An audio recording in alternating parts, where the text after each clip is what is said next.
Ендігі кезекте біз астманың өзінің патогенезін қарастырып өтейік, бронхтық демікпенің.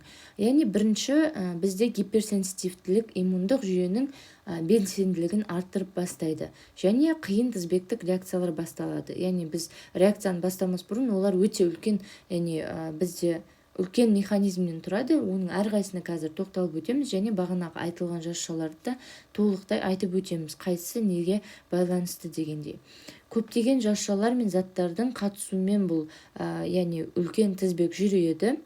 Бұл жерде ерте және кеш фазаларын ажыратуға болады. Ерте фазасы аллергенді немесе бөгде затты иммундық жүйе анықтаған кезден пайда болады.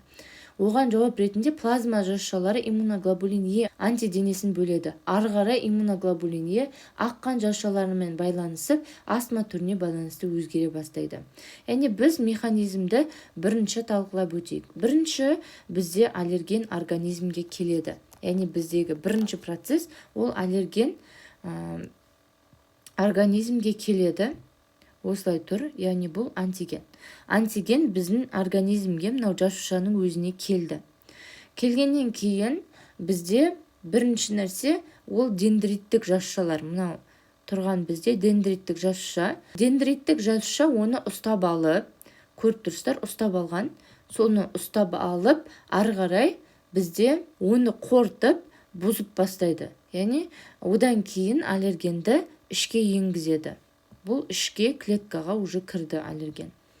Үшінші ол бізде, яғни үшінші номерде тұрған клеткаға енгеннен кейін аллерген бізде меншікті табақшаға енгеннен кейін Т жасушаларының рецепторлары оны қабылдап алады. Мына рецептор оны қабылдап алады. Одан кейін бізде Т рецепторлары қабылдап алғаннан кейін Т2 хелпер бізде Т2 хелпер ең маңызды қабылдаушы жасушалардың бірі болып табылады. Яғни ол бірден біздің сырттан келген антигенді бірден қабылдап алды. Одан TH2 хелпер немесе Т хелпер 2 интерлейкен 4-ті бөледі. Яғни төртінші біздегі кезеңде ол интерлейкен 4-ті және 5-ті бөледі. Мына жақта көріп тұрғандарыңыздай интерлейкен 4 және 5 бөлінді. Одан кейін бізде интерлейкен 4 Б жасушаларымен қосылып,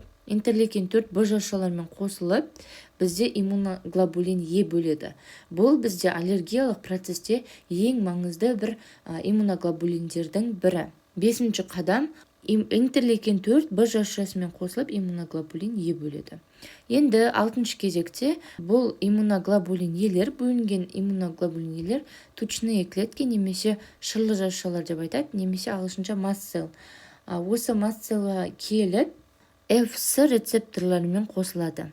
Мына жақта Fc рецепторлары бар. 7-ші кезекте ол бізде бағанағы иммуноглобулин Е барады да қалған бүкіл, яғни бізде Fc рецептормен қосылмаған иммуноглобулин Елер олар енді артық иммуноглобулин Елер жасушадан шығып төбеге қарай шығады да сол жақта тұрған эпителий үстіндегі шырлы жасушалар немесе тучные клеткелерге барып қосылады. Міне бізде маст целл деген осылармен келіп иммуноглобулин Елер қосылып жатыр. Міне көріп тұрсыздар, кішкентай ғана.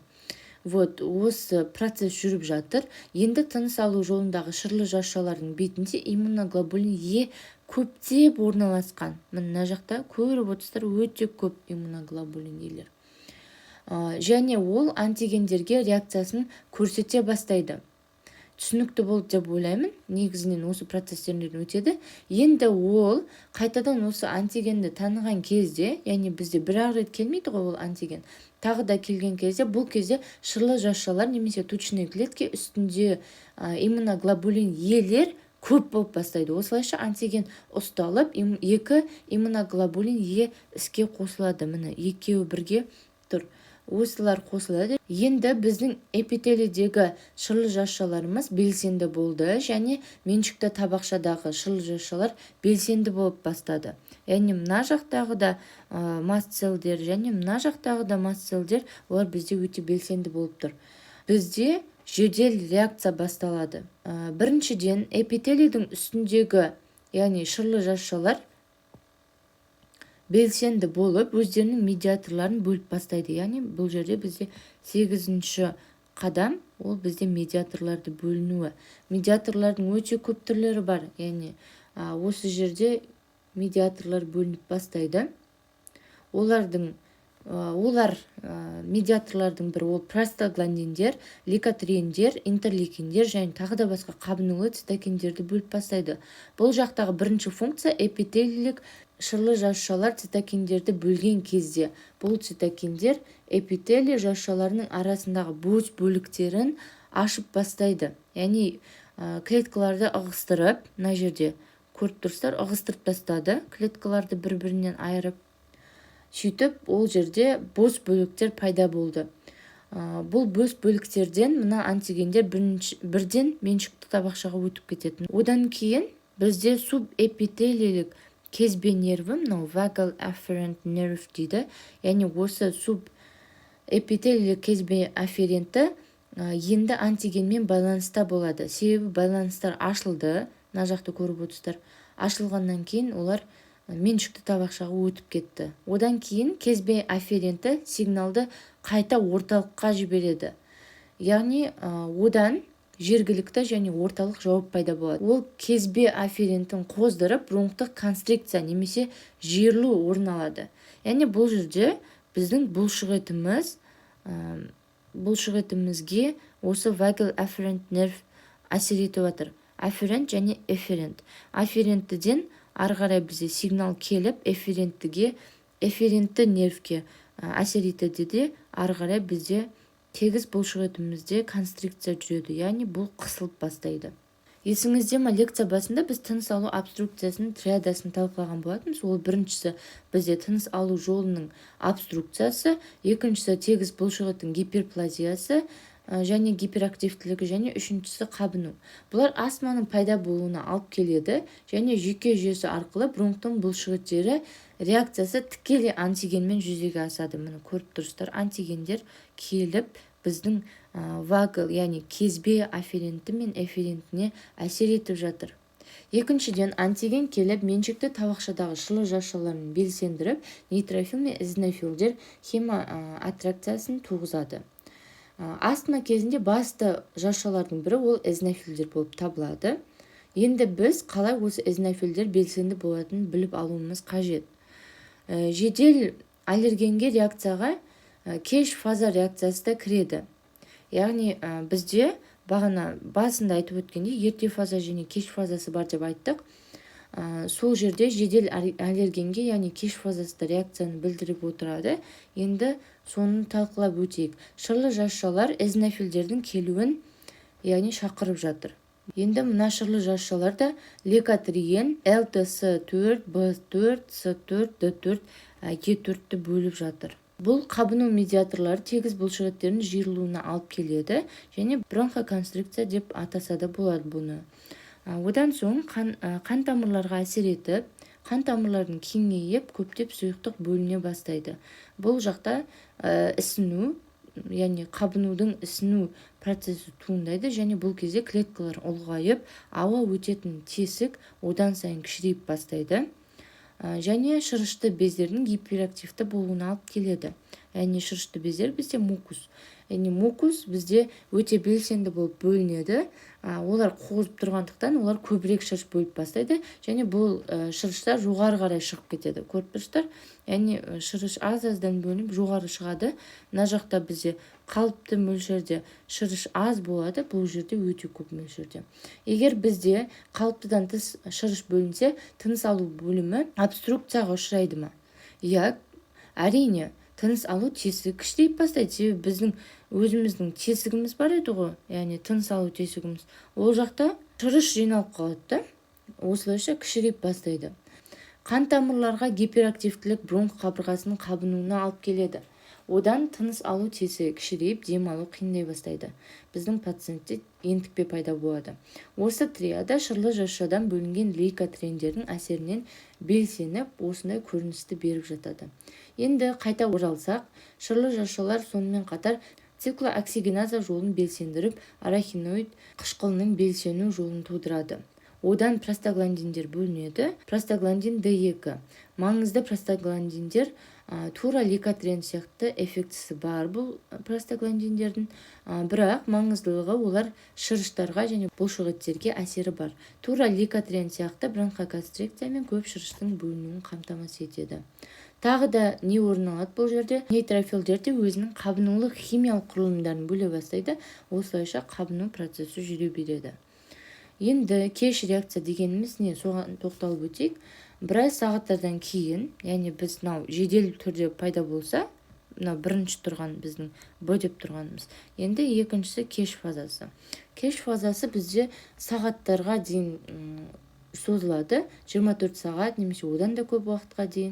Егер бұл жағдай орын алса, біз бұны астмалық статус деп атаймыз. Яғни қиын фаза бұл. Астмалық статус деген ол өлімге де алып келеді. Бұл жерде интерлейкин 5 бізде эзинофилдің белсенді болуына көмек береді. Яғни эзинофилдердің.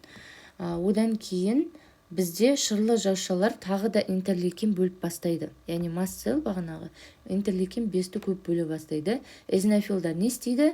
Яғни major protein дейді, соны бөле бастайды. Міне major basic protein eosinophilic cationic protein дейді. Яғни эзинофил өзінің протеиндерін бөліп бастайды. Осы екі протеин тыныс алу жолының жоғары бөлігіне барып деструктивті әсер көрсетеді. Ол не деген сөз? Эпителий бұзылады деген сөз. Содан кейін қабыну процесі басталады, себебі жасуша бұзылды, яғни көріп тұрсыздар, міне жоғары көтерілді, мына жақта жоғарыға көтерілді де бұзып жатыр. Мына эпителийіміздің тұрғандай еді, мына эпителий не болып кетті. Вот, екеуінің айырмашылығы бар, әрине. Осылайша эпителий бұзылады да, өстіп бізде яғни қабыну процесі басталады. Эзинофилдер тағы да қабыну заттарын бөледі. Осылайша ликотрендер жасаған жолды бұлар да қайталай бастайды. Сөйтіп осы алдында айтқан триада қайтадан қайталанады. Яғни тыныс алу жолының обструкциясы жүреді, тегіс бұлшықеттердің гиперплазиясы жүреді және қабыну процесі жүреді. Бұл кеш фаза 24 сағат немесе одан да көп жүреді деп айттық. Бұл процестердің барлығы жүру үшін пациентке күнде антиген келу міндетті емес. Мысалы бағанағындай күнде мысықты иіскеу немесе күнде бір өсімдік далада жүрген шөптерді иіскеу емес. Пациент бір рет контакт жасады ма, ары қарай ол міндетті емес, ол қайта-қайта контакт жасау. Пациент кетіп бара жатып антигенді қабылдауы мүмкін.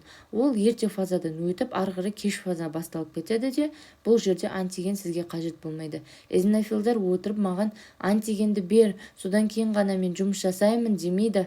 Бұл жақта ол өзі жұмыс жасай береді өзі. Ішінде тұрған, яғни бір рет организмге кірген аллергенмен өзі жұмыс жасай береді эзинофилдар. Кеш фазаны, яғни біз астмалық статус деп те атадық. Бұл өте қауіпті, яғни адамдарға дер кезінде біз көмек көрсете алмасақ, онда ол адам өліп кетеді. Бұл яғни бізде атопиялық варианты. Атопиялық емес варианты де бар, яғни ол жерде аспириннің, яғни әсері. Аспирин бізде циклооксигеназа жолын блоктап тастайды. Одан простагландиндер аз бөлініп бастайды. Бұл жерде липооксигеназа жолында тепе-теңдік бұзылады аспириннің әсер етуінде, және ликотрендер белсенді болады. Олар белсенді болса бронхоспазм туындайды. Яғни атопиялық емес варианты бізде механизмі жеңіл.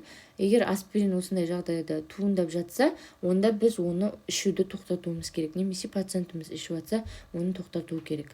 Себебі ол аллергиялық реакцияны беріп отыр. Және бронхоконстрикция болып жатыр, ол ары қарай бронхтық астмаға да алып келеді, және ары қарай емдеу өте қиын болып кетеді. Сондықтан да міндетті түрде, егер аспиринді ішкен кезде осындай қиын жағдайда болып жатса, тоқтатамыз. Шырыштар эпителийдің бетіне көп жиналып, микропрепараттарда әртүрлі түрде көрінеді. Яғни біз шырыштарды зерттеу үшін қақырық бөлінеді, мысалы таңертеңгісінде кристалл тәрізді немесе ақ көбікті, сондай қақырықты бөлуін сұраймыз. Мысалы пациенттен сұраймыз, қандай таңертең қақырық бөлінеді ме, қаншалықты бөлінеді, қандай түрде деген секілді. Егер ол пациент көпіршікті ақ қақырық бөлінеді деп айтса таңертеңгісінде, онда бұл бізде бронхтық демікпені білдіруі мүмкін. Оны енді анықтау үшін біз микропрепараттармен немесе микроскоптар арқылы яғни анықтауымыз керек. Ол бізде қалай көрінеді? Кушман спиральдарына ұқсап тұрады. Яғни мынау мукус деп тұрмыз ғой, соның осылай тұрғанда Кушман спиральдарына ұқсап тұрады осы шырыштары. Осы арқылы біз ары қарай Шарко-Лейден деген кристалдарын көре аламыз. Ары қарай сіз бұл тақырыптарды негізі тереңіректен терапияда оқитын боласыздар, бірақ қазірде қандай диагностика жасайды, соның барлығын біліп алған жақсы болады. Себебі қазір сіз біліп отырсыз, мукус көп мөлшерде бөлінетін, және ол мукустың микроскоп астында Кушман спиральдарына ұқсап тұратын, және Шарко-Лейден кристалдарын микроскоптың астында көруге болады, яғни кристалл түрінде көрінеді. Олар бронхтық демікпенің диагностикасын жасағанда өте қажетті клеткалардың бірі.